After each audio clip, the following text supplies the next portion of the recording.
Cargo Collective is a flexible website builder mainly used by artists, designers, and small businesses, and once you start a new site, you'll be asked to pick a template. After selecting one, the editing panel opens, and that's where the customization begins. At the top left, you can change the background, either upload a wallpaper, use a gradient, or choose animated effects like ripples, pixelation, or morphing. You can also add flying objects that move across the page, clocks, symbols, and even scrolling marquee text, with options for speed, bounce, and direction.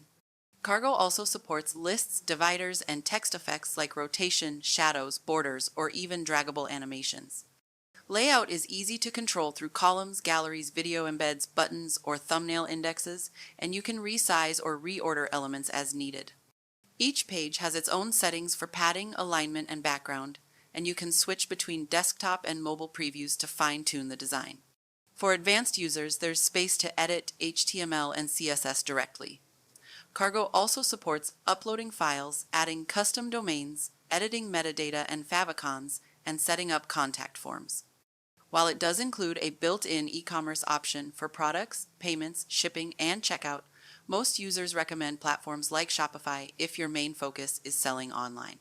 In short, Cargo gives you a creative, highly visual toolbox perfect for portfolios or experimental websites while still offering enough structure to publish a polished professional site.